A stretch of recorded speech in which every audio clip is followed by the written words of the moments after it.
Hi, welcome to our channel where we share the most intriguing stories. When a battle-hardened Marine retires to a quiet Texas ranch, he expects peace, not war with a tyrannical HOA queen hell-bent on control. But when fences turn to front lines and drones to weapons, one man stands his ground. This isn't just a land dispute, it's a showdown for freedom. I remember the first morning I woke up on the ranch like it was stitched into my bones. No traffic hum. No shouting neighbors, just the wind rolling through the grass like a slow breath and the faint sound of horses shifting in their stalls. After 8 years bouncing between deserts and jungles in the core, silence like that felt unnatural at first. Too wide, too still, but it didn't take long for that quiet to become the only thing I trusted. The place used to belong to my grandfather. He called it the Ridge, though it was barely a slope. 15 acres of stubborn Texas dirt, dry oak trees, and a crooked fence line that sagged like an old man's shoulders. When he passed, my folks thought I'd sell it off, maybe move back into Austin or even out of state. But the Ridge wasn't just land, it was clean slate. After everything I'd seen, all I wanted was some space that didn't try to control me. The house needed work. The roof leaked like a politician under oath. The wiring was a fire hazard, and raccoons had claimed the attic as some kind of timeshare. But I wasn't afraid of sweat. I'd rebuilt worse with half the tools and a quarter of the time under enemy fire. So I put in the labor. Every plank, every nail, every cut of lumber reminded me I was building something no one could take from me. Or so I thought. 3 months in, I had the roof patched, the barn stabilized, and a new paddock installed for the rescue horses I'd started fostering. I'd saved 2 so far, Molly and Cashew, both skittish but good-hearted, and I had plans for more. I even got a busted old sign welded, Freedom Run Equine Haven. Not official, not yet, but it felt right. Then came the envelope. Thick white paper, HOA letterhead I'd never seen before. It was taped to my mailbox, even though the nearest HOA subdivision, Sunnydale Grove, was nearly a quarter-mile down the road behind a pine tree buffer. I opened it, assuming it was junk. Instead, I found a list of infractions. My house wasn't the right color. My fencing wasn't regulation height. I had unauthorized livestock structures visible from the road. The best part? A demand to submit architectural review forms and apply for compliance within 30 days to avoid penalties. I laughed out loud right there at the mailbox. Penalties? For what? Owning land that wasn't theirs? I tossed the letter on my workbench and forgot about it for a few days. But the second envelope came fast. Certified mail this time. Same language, same nonsense. And this time, it included a dues invoice for $700 past due for community maintenance and landscaping. I called the number listed, straight to voicemail, left a polite message. This property isn't part of Sunnydale Grove. I'm not under your HOA. Please update your records. I attached copies of my deed and plat map and emailed them too. I figured it was a clerical error, someone lazy with GIS data, mapping out borders too generously. I didn't get a reply. Instead, I got a knock at the gate 2 days later. A woman in her mid-50s stood there, decked out in a pastel blazer like she was heading to a church bake sale, and wore at the same time. She introduced herself as Karen Banks, president of the Sunnydale Grove Homeowners Association. Of course she was. I'm here regarding your non-compliance, she said, waving a clipboard like it was a badge. Non-compliance with what? I asked, wiping my hands on a rag. Our HOA's exterior regulations, she said. Your metal gate is industrial, not residential grade. And the barn, well, it's extremely visible. We have aesthetic continuity standards, Mr. Miller. Troy Miller, I said. And I think you've made a mistake. I'm not in your HOA. Karen blinked like I told her the moon was fake. That's impossible, she said. Sunnydale Grove encompasses this sector. We recently voted to absorb the surrounding parcels for continuity.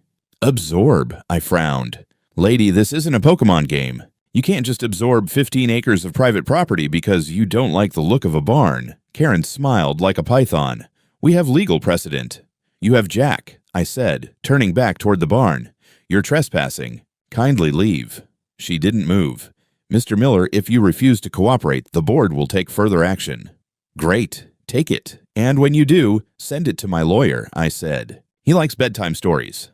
She left eventually, walking like she owned every blade of grass on her way out. I watched her car disappear down the drive and wondered just how far she'd try to push it. Then I shook it off.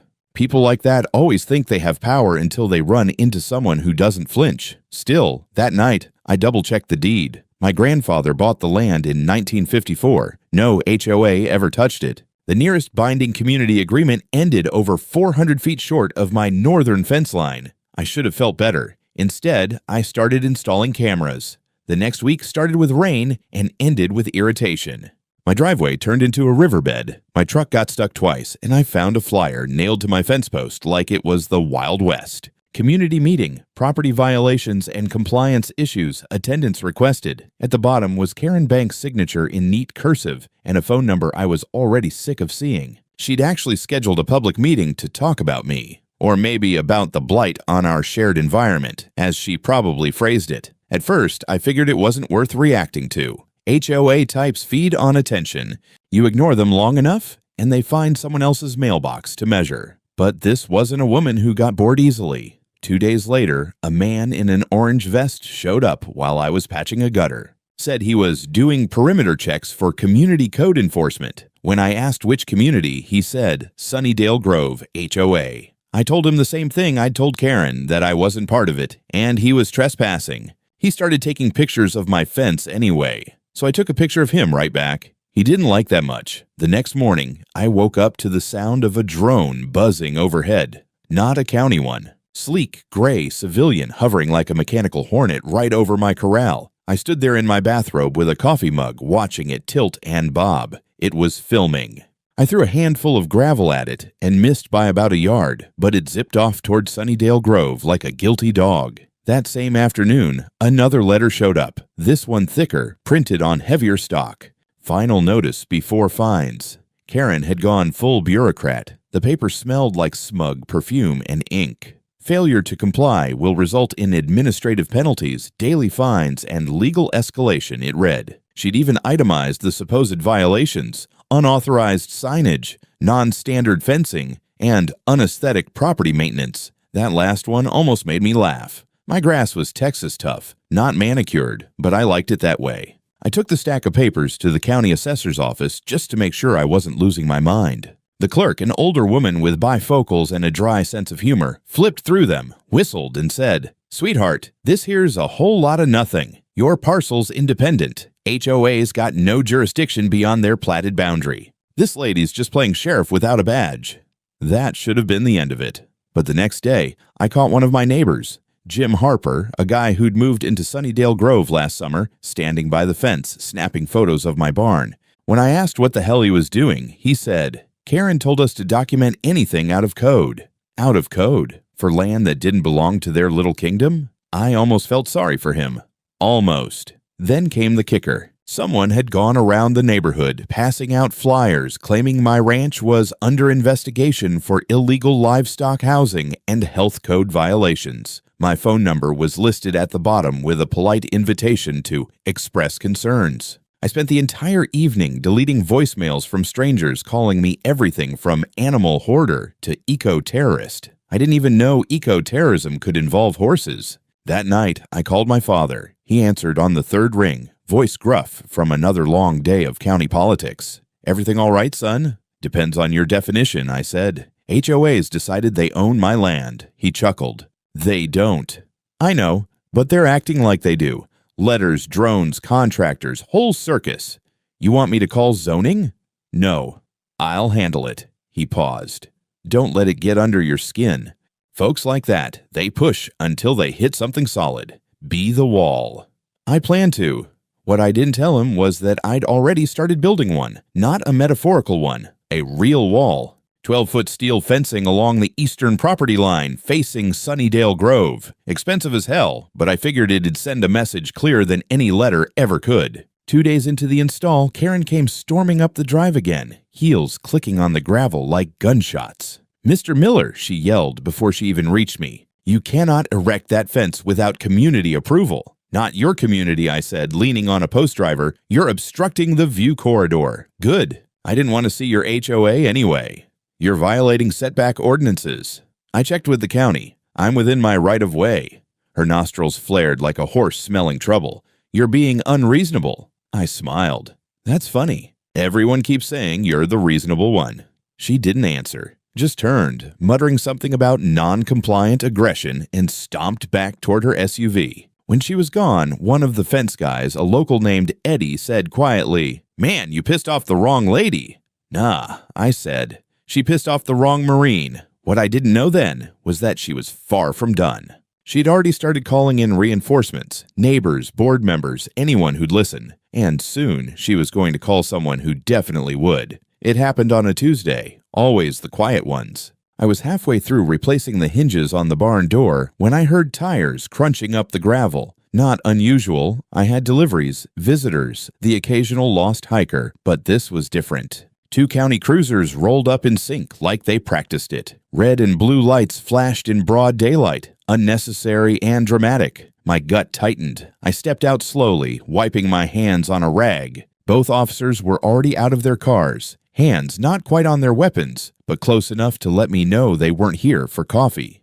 "You Troy Miller?" one of them asked. Stocky guy, mid-40s, mirrored sunglasses, crew cut like he was still stuck in his academy photo. "I am," I said. "Whoa, what's the problem?" "We received a report of unauthorized structures, possible animal neglect, and an aggressive resident making threats toward community members." I stared at him. "Seriously? This property was flagged by the Sunnydale Grove Homeowners Association. You've allegedly made physical threats during a zoning conflict." I snorted. "Physical threats? What, yelling at a guy for flying a drone over my horses? That a felony now?" The younger cop shifted, clearly uncomfortable. "Sir, we just need to verify what's going on here." "Sure," I said. "You want coffee too while you're at it?"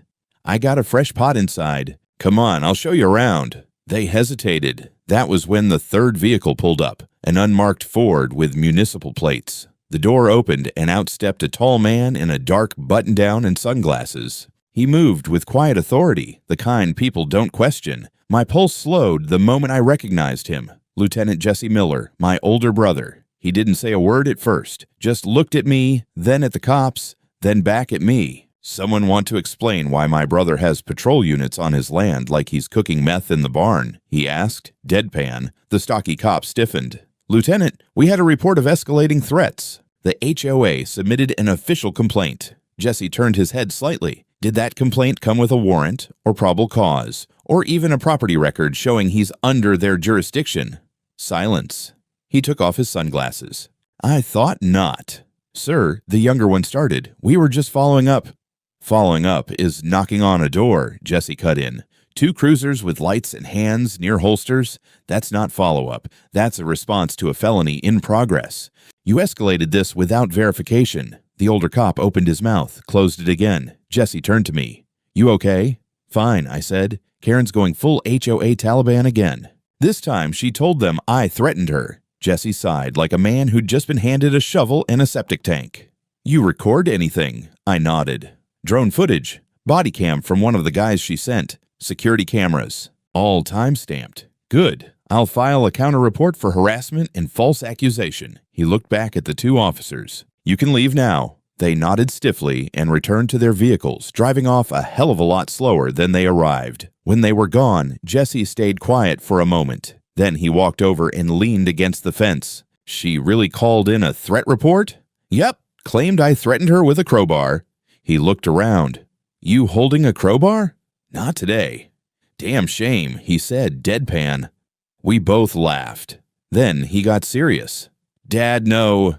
"Not yet. Didn't want to start alarms." "You might want to. This is the 2nd false report this month. If she files a 3rd, it goes federal. Pattern of harassment, abuse of emergency services, interference with public safety resources." I whistled low. "Think she's that stupid?" "She's not stupid," Jesse said. "She's dangerous. People like that, they escalate when they feel ignored. Next time, it's not 2 patrols, it's CPS or animal control, or worse." I crossed my arms. "So what, I sit and wait for her to go full Waco on me?" "No, you build a case." He looked at me directly. "Paper trail, video, audio, anything that proves malice, intent, coordination, and you don't deal with her directly anymore. Everything goes through your lawyer. You got one?" "Working on it," I said. "Work faster." Jesse slapped the fence once, like sealing a deal. Then he left, quiet as he came. The dust from his tires hadn't even settled when my phone buzzed. Unknown number. I let it go to voicemail. 10 minutes later, the message came through. Troy, this is Karen Banks. I hope now you understand the seriousness of this matter. We are prepared to take legal action if you continue to disregard community guidelines. We will not tolerate hostile behavior in our neighborhood. I replayed it twice, saved it, forwarded it to a lawyer I hadn't even hired yet. Then I walked into the barn, sat on a hay bale, and cracked a beer. Not because I was worried, but because I knew from experience that sometimes battles don't start with bullets. They start with paper. And I was going to bury her in it. The next morning started with an email from a woman named Maria Reeves. Subject line, HOA harassment inquiry, legal consultation. My brother must have passed my situation along. I called her within the hour. Her voice was calm, practiced, sharp like a scalpel. She'd spent 12 years fighting land grabs, zoning abuse, and HOA overreach. She asked for every document, video, message, and drone shot I had. I sent her a gigabyte's worth of passive-aggressive HOA psychosis. 30 minutes later, she called me back and said, "This isn't just a harassment case. It's a war they think they've already won." I told her they picked the wrong damn battlefield. While Maria was digging into HOA documents, I called my father. He wasn't the type to meddle unless it was necessary, but the Karen situation had gone from annoying to legally actionable. I figured he should know before the fireworks began. I caught him in his office between meetings. He didn't even sound surprised. "I heard about the patrol call," he said. "Jesse briefed me." "You think she's bluffing, or does she actually believe she can take my land?" "She believes the HOA is the law. That's the dangerous kind of stupid." "You gonna step in?" "I already did." There was a pause on the line. "I sent a certified notice to the HOA board this morning," he continued. "It's an official directive from the county judge's office, reminding them they have no jurisdiction outside their registered boundary. I quoted the property plat, the original covenant, and included a warning about abuse of process. I whistled. "That's gonna rattle her cage." "It should," he said, "but it won't stop her." He wasn't wrong. That afternoon, I got a knock on the door. It was a middle-aged woman in pearls and a blouse that probably cost more than my saddle. She introduced herself as Cynthia McCabe, treasurer of the HOA. Said she was checking in personally, given recent tensions. Her smile was like barbed wire coated in honey. She claimed the HOA board had voted to pursue formal action and was in the process of determining legal incorporation boundaries. I told her she could determine all she wanted, but unless she had a court order, she was wasting her gas. That's when she handed me a letter, another formal notice. This time it included a proposed settlement. Apparently, if I agreed to voluntarily integrate into Sunnydale Grove HOA, they'd waive all accumulated fines, approve my structures under grandfathered exceptions, and give me limited voting rights in future board matters. I laughed so hard, I nearly dropped it in the mud. Later that evening, Maria called back. "Troy," she said, "you're going to love this. I ran a deep search through the HOA's filings. Know what I found? Hit me.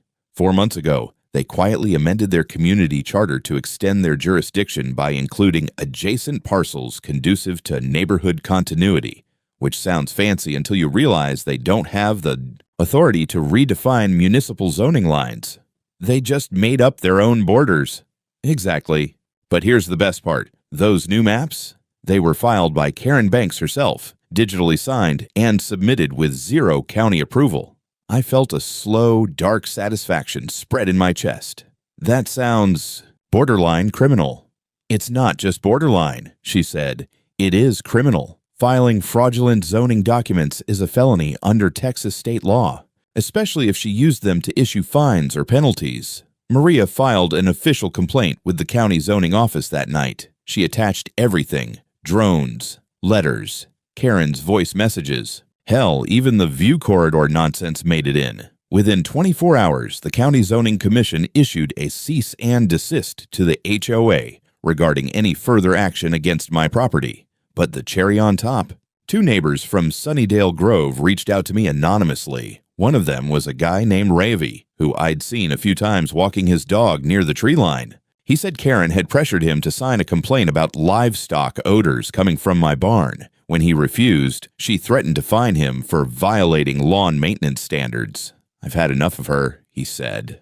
"If you need a witness, I'm in, Maria was thrilled. With a witness inside the HOA and evidence of intimidation, we had enough to open a secondary complaint for coercive board practices. Meanwhile, Karen wasn't backing down. She sent out a newsletter, one of those overly floral PDF bulletins titled Community Unity, where she referred to my property as an unregulated anomaly and accused me of undermining the neighborhood's aesthetic harmony. Aesthetic harmony. That was a new one. I printed it out and pinned it next to the shotgun rack in my barn. For morale. Maria prepped the civil suit paperwork the next day. We weren't just playing defense anymore. The lawsuit accused the HOA and Karen personally of harassment, fraudulent jurisdiction expansion, trespassing via drones and contractors, defamation, and attempted property interference. I expected her to panic. Instead, she doubled down. On Friday, I came home to find a crew of HOA board members walking my eastern fence line with measuring wheels and clipboards. Not one of them made eye contact. I just stood at the porch and sipped my beer, waiting. The last guy in the line, short and sweating through his polo shirt, muttered, "We're surveying for future annexation justification. Hope you're wearing steel toes," I said. Would be a shame if my horse kicked through one of those clipboards. They left in under 10 minutes. That night, Maria filed for an emergency injunction. The judge granted it the next morning. HOA could no longer step foot on my property line until the case was resolved. Karen, of course, had other plans, but for the first time since this war began, I had a legal barrier in place. The paperwork was my fence now. And Maria? She was just getting warmed up. I should have known Karen wouldn't take the injunction as a defeat. To her, it was just a challenge with extra steps. 2 days after the court order landed, she shifted gears like the HOA was her personal war machine. And the next weapon in her arsenal wasn't fines, wasn't paperwork, wasn't even another threat letter. No, this time it was publicity. It started with a knock on the barn door. I was feeding Cashew, my half-blind rescue gelding, when I heard heels crunching gravel outside. I opened the door, half expecting another clipboard parade, but instead saw a younger woman holding a microphone, a camera guy beside her. She flashed a badge like I was supposed to be impressed. "Hi, Amanda Keller, KVX News, local segment on community safety and neighborhood disputes. Mind if we ask you a few questions about your involvement in the Sunnydale Grove HOA conflict?" "No comment," I said immediately, starting to close the door. "We've spoken to residents who say your property is a danger to the surrounding community. Would you like to respond to those allegations?" I froze. Danger. Before I could say a word, the cameraman pointed his lens toward my barn and started recording. That was when I saw her, Karen, leaning smugly on the hood of her SUV parked down by the road, arms crossed like she was unveiling a damn art installation. I stepped out of the barn and walked right into frame. "You recording?" The cameraman nodded. "Good." I turned straight to Amanda. "The people saying that are part of an HOA trying to illegally annex my land. My property has been fully inspected, cleared by zoning, and protected by court injunction. The only danger here is from people who don't understand the law." Amanda blinked. She clearly wasn't expecting me to know how to speak in sound bites, but Karen was ready. Later that night, I watched the 6 o'clock broadcast, and there it was. Rural chaos. HOA president claims former Marine threatens community stability. They ran a few quick shots, Karen solemnly pointing to a fence line, a clip of me standing in the barn doorway looking mildly annoyed, and a voiceover about ongoing legal disputes, aggressive property modifications, and reports of animal welfare concerns. I damn near threw the remote through the wall. The comments online exploded. Half the county thought I was some right-wing bunker nut with landmines under my tractor. The other half thought I was the Second Amendment incarnate and offered to bring lawn chairs and beer. But the best part? Maria called me 30 minutes later, laughing so hard I could barely make out her words. "Karen's made her first big mistake," she said. "Oh?"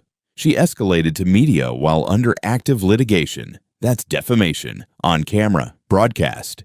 You just got gifted a second lawsuit." I didn't feel particularly victorious. The segment had already made its rounds on local Facebook groups. People I'd never met were emailing threats, warnings, prayers, or offers to buy my ranch for cheap before the feds come knocking. It got so bad, I had to close the gate permanently and post a new sign. Private property. Media need not apply. I was 2 inches from putting up claymores for effect, but figured that might feed the beast. Then something unexpected happened. A second story aired, not on KVX. This was a local online channel run by an independent journalist named Lexi Tran. Turns out someone had forwarded her all the court filings, videos, even the drone footage of Karen's HOA goons walking the fence line with measuring wheels. Lexi aired a 30-minute expose titled The HOA That Went Too Far. It opened with drone footage of my ranch, peaceful and green, horses grazing under the sunrise. It cut to Karen's smug interview, then hard switch to voice recordings from my voicemails, HOA letters, and Maria reading directly from the civil complaint. She even interviewed Ravi, the neighbor who'd been threatened for not signing a complaint. On camera, he told everything. How Karen used intimidation, how she tried to bury the expansion maps without informing the neighborhood, how she threatened to fine people into compliance. The reaction was instant. My inbox flipped overnight. Instead of threats, I was getting thank yous. People from other HOAs shared similar stories. A woman from 3 counties over sent me flowers and a card that just read, "Make her sweat. We're rooting for you." Karen, she didn't take it well. Next day, she filed a police report claiming I had intentionally defamed her character and illegally recorded her without consent. The officer reviewing it was the same guy Jesse had chewed out a week earlier. He took one look, shrugged, and said, "Ma'am, that's not how journalism works." So she did what any ego-wounded dictator does. She doubled down again. She launched a neighborhood action committee. Sounds fancy, right? All it was, 5 of her yes men putting out letters to every home in Sunnydale Grove, claiming I was a threat to community cohesion and that I was harboring unlicensed animals and firearms. One letter even claimed I was stockpiling. Tactical grade fencing, tactical fencing. Like I was prepping for a siege, not just trying to keep my damn barn secure. Maria filed a supplemental complaint. Public defamation, abuse of platform, retaliatory slander. I lost count of the legal terms halfway through. Then came the meeting. Sunnydale Grove hosted a town forum at the community center. They invited residents, concerned citizens, and local news. Karen tried to make it a tribunal, complete with slideshow of my violations. First slide, a photo of me feeding Molly, my rescue mare. Second slide, a screenshot from the expose showing her own quote about expanding HOA jurisdiction. People started laughing. Half the crowd walked out before she finished her speech. Ravi texted me later, "You're winning." I wasn't so sure, but I knew one thing. She'd started this with forms and fences. Now she'd dragged it into the public arena. And in the court of public opinion, she was bleeding out. The courtroom smelled like dust and varnish. Not dramatic, not like in the movies. Just faintly sour, like paperwork that had been sitting in a drawer since the Bush administration. Maria sat beside me, calm and unreadable. Her laptop open and files stacked in a precise kill pattern. I'd never been sued before, never sued anyone either. But as we waited for the judge to take the bench, I felt more wired than nervous. Not scared. Just ready, like before a firefight. Quiet before the crack. Karen was already there when I arrived, naturally. She'd dressed like she was running for mayor, cream blazer, pearls, hair sculpted into suburban royalty. Behind her sat 2 of her board members and a lawyer who looked like he was trying to remember what decade it was. His tie screamed 1990s law school and midlife crisis.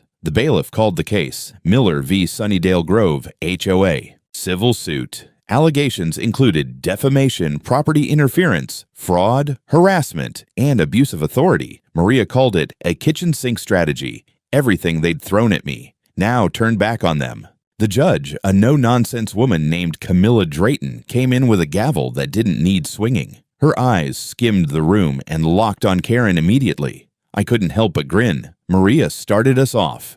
She was clinical, unfolding the story not like a drama, but like a crime scene reconstruction. Exhibit A, certified deed and property line documentation. Exhibit B, HOA letters, notices, false invoices. Exhibit C, drone footage. Exhibit D, video of HOA members trespassing and measuring for annexation justification. Then she hit them with the broadcast. "Your Honor," Maria said, clicking the remote. "This is a local news segment arranged and led by the defendant, in which my client is portrayed as a threat to public safety. We assert this was a deliberate act of defamation intended to weaponize public perception." The courtroom dimmed as the screen lit up with Karen's smug face from the KVX interview. "I fear for our community's integrity," she said on the tape. "This property is in clear violation of standards. We don't know what he's storing in those barns." The lights came back on. Maria waited a beat. We call that paranoia, and we can prove it's deliberate. Karen's lawyer jumped to object, citing context and freedom of expression. Judge Drayton didn't even blink. Let the jury decide context, Mr. Bryant. Then it was Karen's turn. She took the stand with all the grace of a church fundraiser queen, voice trembling just enough to sound victimized. I never intended to harm Mr. Miller, she said. We were simply enforcing community standards. Our goal was always unity and harmony. Maria stood up. Ms. Banks, are you aware that Mr. Miller's property is not part of your HOA? Karen faltered. I believed the new expansion map included it. Believed or verified? We passed a board vote. Did you register that expansion with the county? Karen went quiet. Ms. Banks, Maria pressed. Did you, or did you not, submit a jurisdictional map to the zoning office without approval? Yes, but I was under the impression that impressions don't carry legal weight. Maria turned to the judge. Your Honor, we have here a signed document filed by Ms. Banks on behalf of the HOA, fraudulently expanding their authority. We also have witness testimony that she attempted to fine non-compliant residents based on this unapproved map. Karen's lawyer asked for a recess. Denied. Then came Ravi. He took the stand nervously, twisting his watch band, but when Maria asked if he'd been threatened, he nodded hard. She told me she'd fine me $200 a day if I didn't report Mr. Miller for supposed livestock violations. She said non-cooperation could be considered obstruction. That got a murmur from the back of the courtroom. Maria submitted a stack of similar statements, some anonymous, some not. Enough to paint a picture. HOA tyranny masquerading as neighborhood order. By day 2, the case was making local headlines again. Not the kind Karen liked. KVX had to backtrack their earlier coverage. Lexi Tran released a follow-up piece titled From HOA President to Defendant, The Fall of Karen Banks. It included a snippet from court where Karen snapped at Maria, yelling, "You people don't understand what it takes to run a community." Yeah, that made it to TikTok. 600,000 views and counting. On the third day, Judge Drayton issued a preliminary ruling. All enforcement actions taken by the HOA against Mr. Miller are deemed invalid, as they were executed without jurisdiction. All fines, notices, and correspondence issued to the plaintiff are to be considered null. Furthermore, the court recognizes a pattern of harassment and defamatory conduct. Karen looked like her teeth had been glued together. Her lawyer looked ready to retire. Maria, of course, wasn't done. We are moving forward with our civil suit for damages and injunction. This is not a conclusion, it's a foundation. Outside the courthouse, people were waiting. Not press, neighbors. Some from Sunnydale Grove. One man shook my hand. A woman hugged me. Thank you for standing up to them, she whispered. Karen ducked into her Lexus like it was a lifeboat from the Titanic. The county zoning board released an official statement the next day. It confirmed that Sunnydale Grove had attempted an unauthorized jurisdictional expansion and that all future HOA documents from them would be subject to independent audit. I couldn't stop smiling, not because I'd won, but because she finally realized I wasn't just building fences. I was building walls she'd never climb again. If I'd thought Karen was done, that the courtroom defeat would send her scuttling back to her HOA bunker, I was wrong. Losing publicly just made her desperate. And desperate people are unpredictable. It started 2 weeks after the court ruling. Maria was handling the paperwork to finalize the civil injunction. I was finally getting back to the land. Fencing repairs, horse feeding, normalcy. For the first time in months, it felt like peace was possible. Then Dad called. Son, he said without preamble, you need to know something. There's a complaint filed against me. I sat down on the porch steps, heart already thudding. By who? Karen Banks. Just hit the ethics board this morning. She's accusing me of abuse of power, conflict of interest, and political retaliation. I let out a slow breath through my teeth. She's going after your job now. She's claiming I used my office to protect you illegally, interfered with HOA authority, and violated neutrality statutes. Bullshit. Of course it is, he said, but it's formal, which means it gets reviewed. For the first time since this war started, I felt the punch land. This wasn't about fences anymore. She was reaching for blood. Maria got on it immediately. She told us the ethics complaint wouldn't hold legal weight unless Karen could prove corruption or misuse of public office. But it didn't matter. Perception was the new battlefield. Karen didn't need to win. She just needed enough mud to stick. And she wasn't doing it quietly. KVX ran another story, this time more cautious, but still painting a picture of questions surrounding potential ethical conflicts between Judge Douglas Miller and a civil case involving his son. Karen had finally learned something. If you can't win in court, try to win in the court of public opinion. But then she overplayed. Again. She gave an interview. Live. Probably thought she could do damage control and play the victim one more time. She sat down on camera, pearls gleaming, smile tight, and said, "I believe it's dangerous when public officials prioritize personal relationships over community integrity. When officials interfere with homeowner disputes and use their influence to silence accountability, it's un-American." It was bait, carefully phrased, no direct accusation, but enough to plant the seed. What Karen didn't count on was that people weren't buying her act anymore. Lexi Tran immediately did a breakdown video of the ethics complaint, citing public records, timelines, and the original injunctions. She ended the piece with a rhetorical dagger. If your HOA can't win a lawsuit, can't control your land, and can't bully you into submission, what's left? Character assassination. That's what this is. And frankly, it's pathetic. Karen's last fan started jumping ship. Meanwhile, I decided I wasn't going to play defense anymore. I recorded a video. Not dramatic, just me, standing in front of the barn, speaking calmly. I explained the facts, the court case, the injunction, the ethics complaint. I never mentioned Karen by name, just certain individuals who refused to accept the limits of their authority. I ended it with one line. "I don't care how deep you dig or how loud you scream. I'm not moving, I'm not folding, and I'm not scared. This land's mine. Earned, not assigned. And you're done trespassing." We posted it on Maria's firm's site. It went viral. The ethics board got so many emails defending my dad, they had to disable public comments on their portal. Hundreds of messages from citizens all over the county, testifying to his integrity and decades of fair leadership. Even his political opponents issued a joint statement saying the complaint was politically motivated and unfounded. Karen must have been furious, because her next move was downright psychotic.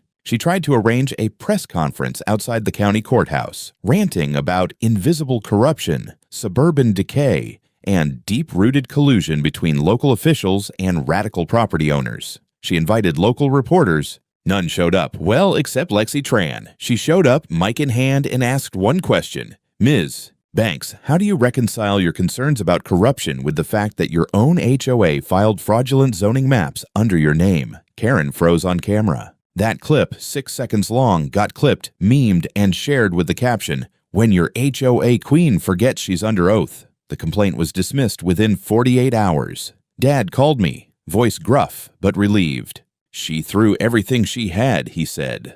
"All that's left now is the wreckage." He was right. Her reputation, toast. Even within Sunnydale Grove, neighbors had started circulating a petition to remove her from the board. People who'd once cowered under her threat letters were now standing up, fueled by embarrassment and rage. But she wasn't technically finished. One more move remained. Because someone like Karen doesn't go out quietly, she goes out with paperwork. It ended not with a bang, but with a folder, a thick, overstuffed envelope hand-delivered by a courier in a cheap suit, reeking of bad coffee and courtroom dust. It was addressed to Maria and marked "Final Motion, Immediate Compliance Request," Karen's last gasp. Inside was a formal demand on HOA letterhead, stating that despite the court rulings, the county decisions, and the public backlash, Sunnydale Grove still expected me to voluntarily integrate into their community. They even included a form. All I had to do was sign, agree to abide by their modified covenant conditions, pay a discounted initiation fee of $900, and undergo a property alignment inspection.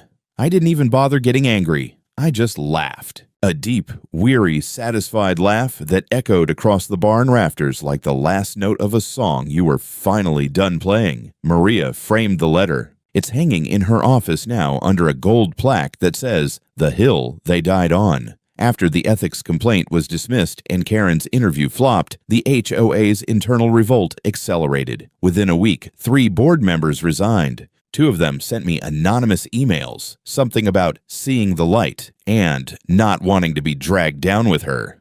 The Sunnydale Grove HOA held an emergency vote. Karen was removed. Not quietly either. The meeting was packed. Lexi Tran was there again, filming from the back as Karen, once the queen of pastel tyranny, was told to step down by her own neighbors. There's a video of her standing there, arms folded, trying to argue that she was just protecting the integrity of the community. Someone from the back shouted, "Lady, you tried to annex a horse." That clip hit 1 million views by the end of the week. But the fallout didn't stop with her. All across the county, stories started bubbling up. Other HOAs trying similar land grabs, compliance patrols harassing homeowners, fake fines, petty tyrannies. My case had opened a door, and people rushed through it. Complaints poured into the county zoning board. A task force was formed. Dad was asked to chair it. He turned it down, said he was too close to the fire. But his recommendation: a full audit of every HOA operating in the county, transparency laws, annual oversight, clear jurisdictional boundaries written in plain English and enforceable only through proper channels. They called it the Miller Provision. I don't know who coined it. I didn't ask for it, but damn if it didn't feel good seeing it pass. As for me, I stayed put. The ranch wasn't just land anymore. It was a symbol. I finished the fencing, added solar panels to the barn, expanded the rescue program. Molly had a foal that spring. Cashew finally let me brush him without flinching. The place healed. So did I. Neighbors I'd never met started stopping by. Not out of suspicion anymore, but support, curiosity. A retired vet named Harold donated old lumber. A high school shop class came out one weekend to help build new shelters. Hell, even Ravi came by and helped repaint the sign out front. We changed the name. No longer Freedom Run Equine Haven. Now it's just Freedom Run. Simple, clean, true. Lexi did one final interview. Not for ratings, just for closure. She asked me how it felt to win. I told her I didn't win. I just stood still long enough for their lies to collapse under their own weight. She liked that. The footage ran once. No flashy graphics, no drama. Just the image of me standing next to the paddock, hat low, wind cutting through the dry brush behind me. Then the credits rolled. I haven't heard from Karen since. Some say she moved upstate. Others say she's consulting for another HOA.